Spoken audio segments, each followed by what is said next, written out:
Olá, muito bom dia a você. Este é o Jornal da CBN. Eu sou Milton Jung e ao nosso lado, no estúdio da CBN, está Nadédia Calado. Bom dia e bem-vinda, Nadédia. Obrigada, Milton. Ótimo dia para você e para os ouvintes do Jornal da CBN. E juntos com os ouvintes do Jornal da CBN, vamos acompanhar agora os destaques desta terça-feira, 10 de agosto de 2021.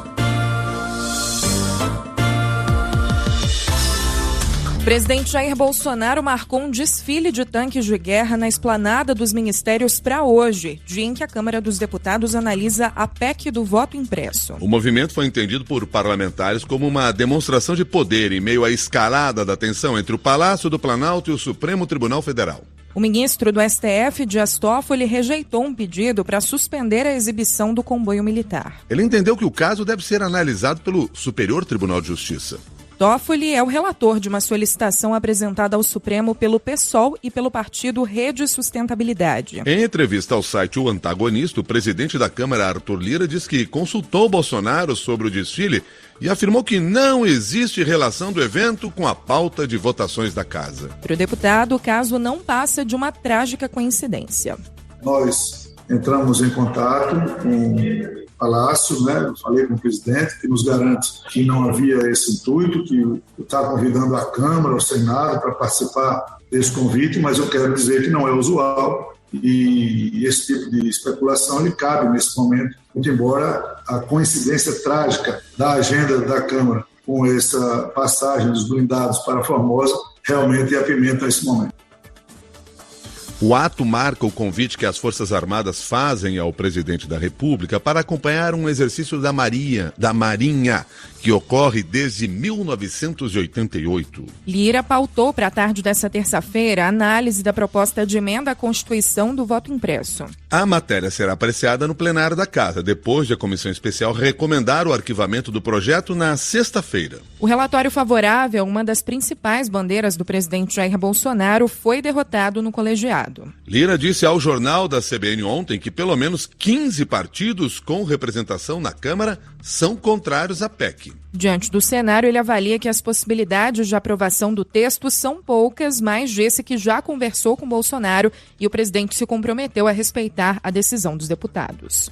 Eu falei com todos os chefes de poderes e falei com o presidente Bolsonaro. Eu relatei que, muito embora não usual, para ter um ponto final nessa história com relação às dificuldades ou facilidades, nós iríamos trazer a PEC ao plenário. E o presidente Bolsonaro, numa ligação telefônica, e eu fiz isso, ele me garantiu que respeitaria o resultado do plenário. Eu confio na palavra do presidente da República ao presidente da Câmara. Os 513 deputados da Câmara vão analisar a proposta de emenda à Constituição com os relatórios elaborados pela comissão. E a PEC precisa do apoio de 308 deputados para ser aprovada. A expectativa é de que o texto não tenha os votos necessários e acabe arquivado. Nos últimos tempos, o presidente intensificou os ataques contra as urnas eletrônicas. Até o momento, porém, não apresentou uma única prova que põe em xeque a segurança e a transparência do sistema eleitoral brasileiro. Na quarta-feira passada, o ministro do Supremo Tribunal Federal, Alexandre de Moraes, determinou a inclusão de Bolsonaro como investigado no inquérito que apura a divulgação de informações falsas sobre as urnas eletrônicas. Ontem, o presidente do Tribunal Superior Eleitoral, Luiz Roberto Barroso, assinou uma portaria que torna permanente o programa de enfrentamento à desinformação. O ministro afirmou que dados falsos e fraudulentos representam um risco à democracia e podem afetar a capacidade dos eleitores de exercerem o voto consciente. O programa foi criado em 2019 com foco nas eleições do ano seguinte e desde então tem divulgado vídeos informativos sobre o que são fake news. O cientista político Leandro Gabiati elogiou a iniciativa, mas disse que o programa é insuficiente dada a agilidade da geração de notícias falsas.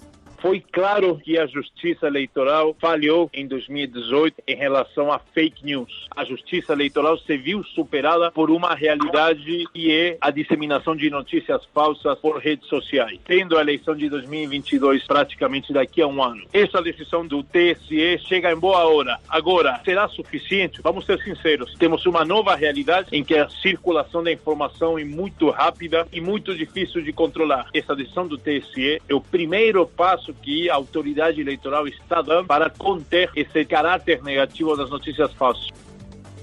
públicas e privadas podem participar do programa, que já conta com o apoio de partidos, redes sociais e entidades como a Avas e a Associação Brasileira de Imprensa.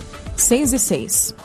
O TSE apresentou ao STF uma notícia crime contra o presidente Jair Bolsonaro nesta segunda-feira. A Corte Eleitoral acusa o chefe do Executivo brasileiro, o deputado Felipe Barros, e um delegado da Polícia Federal de cometerem crime ao divulgarem durante uma live informações sigilosas de uma investigação sobre um ataque hacker ao sistema do TSE. A notícia crime será analisada pelo ministro Alexandre de Moraes no inquérito das fake news. Em manifestação ao Supremo, a Advocacia Geral da União alegou que os ataques de Bolsonaro às urnas eletrônicas são protegidos pela liberdade de expressão.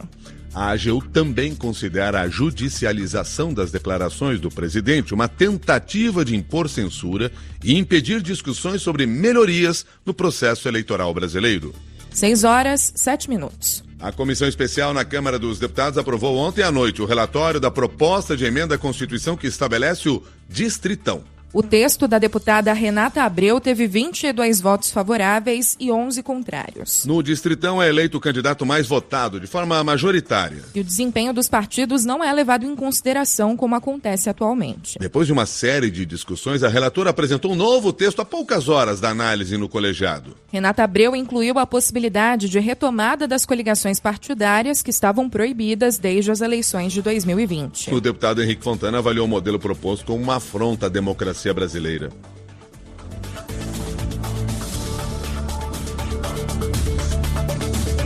E este relatório da minha amiga, nobre deputada Renata Abreu, é um desastre para a democracia brasileira. Ele propõe a destruição dos partidos políticos, propõe o distritão, que é um voto extremamente despolitizador, um voto que vai jogar boa parte dos votos dos brasileiros na lata do lixo, vai ampliar o abuso do poder econômico, vai dificultar a renovação política, ou seja, tem muita coisa ruim nesse relatório.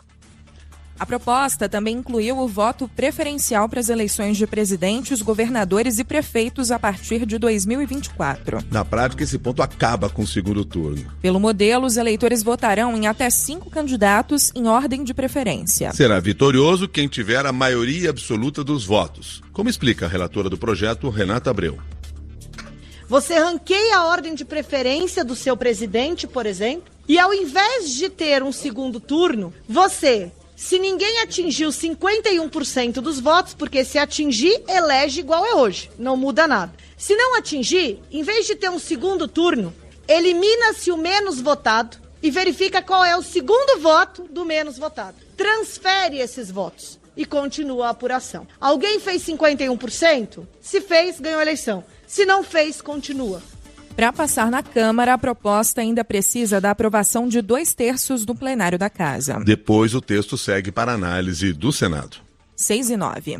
O presidente Jair Bolsonaro entregou à Câmara dos Deputados a medida provisória que turbina o Bolsa Família e rebatiza o programa social, que passa a ser o Auxílio Brasil. O texto não incluiu os valores dos benefícios nem definiu o número de pessoas atendidas. O governo estima, no entanto, o custo adicional de 18 bilhões de reais em 2022. O valor seria acrescido ao orçamento anual atual do programa, que é de 35 bilhões. O presidente Jair Bolsonaro afirmou que o valor médio do benefício será 50% maior que o pago pelo Bolsa Família e poderá chegar até a R$300. O ministro da Cidadania, João Roma, disse que o novo programa deve ampliar o contingente de assistidos. Atualmente, o atual programa de transferência de renda, o Bolsa Família, abrange cerca de 14 milhões e 600 mil beneficiários. Esse número deve aumentar sim, né, indo acima de 16 milhões de beneficiários. E mais do que isso, na sua reformulação, né, ele vai apresentar também novas ferramentas. O valor, portanto, né, deve ser definido por volta do final de setembro, uma vez que essa reestruturação do programa entra em vigor a partir do próximo mês de novembro. Até outubro, nós temos a extensão do auxílio emergencial. João Roma também afirmou que o governo ainda procura fontes de recursos para bancar o incremento do programa. Parte do dinheiro sairia da folga aberta com a PEC dos precatórios. O texto estabelece o escalonamento do pagamento das dívidas do governo com os contribuintes. O presidente Jair Bolsonaro afirmou que o Planalto não vai perder de vista a responsabilidade fiscal. O que está certo, no mínimo 50% para o Bolsa Família. e outras propostas também, agora entre eu e a economia, que nós vamos atender o social da maneira realmente bastante objetiva e com muita responsabilidade. Apesar de favorável ao aumento de valor do programa, a oposição critica o calote no pagamento dos precatórios. O deputado Paulo Teixeira afirma que a mudança na tributação deveria ser usada como base. Nós achamos que esse valor tenha que ser equacionado na reforma tributária, tributando lucros e dividendos, os super ricos, tributando progressivamente. Nós não achamos correto dar calote em precatório, porque precatório, os credores de precatórios são servidores públicos, são desapropriações de pequenos imóveis que as pessoas viviam desses imóveis, da renda dos imóveis. 6h12 agora.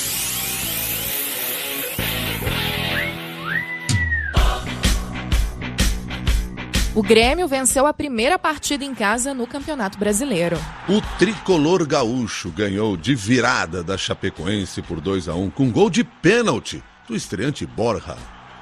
Apesar dos 3 pontos, o Grêmio continua na penúltima posição do Brasileirão e a Chape é a lanterna. Desnecessário lembrar isso. Hoje, às 9h30 da noite, São Paulo e Palmeiras se enfrentam no Morumbi pela Copa Libertadores. Antes, às 7h15, o Bragantino pega o Rosário Central na Argentina pela Copa Sul-Americana. E daqui a pouquinho tem Juca Kfouri falando sobre o futebol para você. E tem também os nossos comentaristas de política, de economia. Muita coisa vai acontecer a partir de agora. Por isso eu deixo aqui o convite. Venha participar do Jornal da CBN. Mande a sua mensagem. milton@cbn.com.br é o nosso e-mail. Dê as boas-vindas para Nadédia Calado, que está de olho também no WhatsApp, o 11 99911 9981. Ou então, se quiser, use o Twitter, o @Jornal da CBN e a área de comentários do canal da CBN no YouTube, onde o Jornal da CBN também está no ar.